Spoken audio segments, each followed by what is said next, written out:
pagi, Wali Kota Bogor, Bapak Bima Arya Sugiarto, Bapak Samuel Abriajani, pengarapan, Bapak Yudo Giri Sucaya, PANDI. Selamat pagi, Bapak dan Ibu. Terima kasih atas undangan kepada UNESCO untuk saling berpartisipasi dalam Simposium Digitalisasi Aksara Sunda.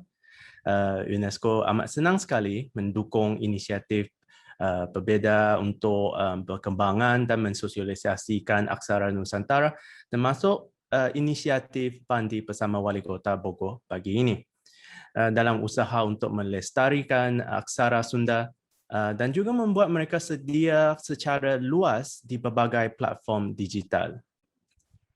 Dear participants, dengan izin saya berlangsung terus dalam bahasa Inggeris. As noted elsewhere, digital linguistic diversity is an integral part of cultural diversity. It enables women and men to express emotions, intentions, values, and understanding from diverse cultural, social, and professional backgrounds. On this basis, it is also essential for dialogue and reconciliation. However, more than half of all the languages worldwide are in danger and potentially of disappearing by the end of this century. It is urgent now for us to increase the efforts in sustainable, coordinated, and inclusive response of all stakeholders to preserve, support, promote linguistic diversity and multilingualism. This includes empowering language users around the world and in Indonesia.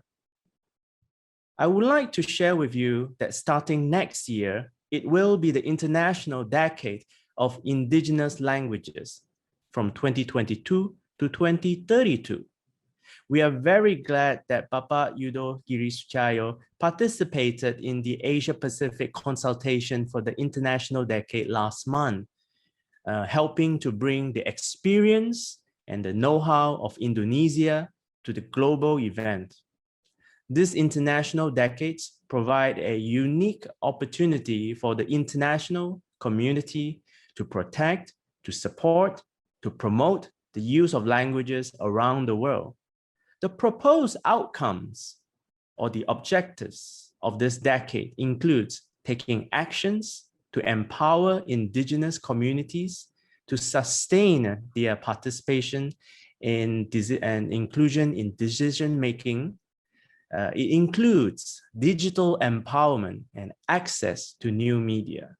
It also includes the legal recognition of indigenous languages, as well as education and language policy that favors multilingualism. And we hope that PANDI, when all the Aksara partners in Indonesia will be able to join UNESCO and the United Nations for this international decade that starts next year.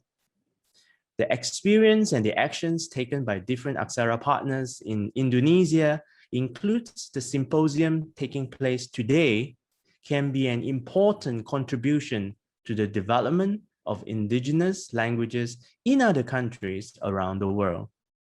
And with that, I hope that you will have a fruitful and good workshop and seminar. And we hope that we will be able to join you again very soon, virtually or in person, preferably. Back to you. Thank you.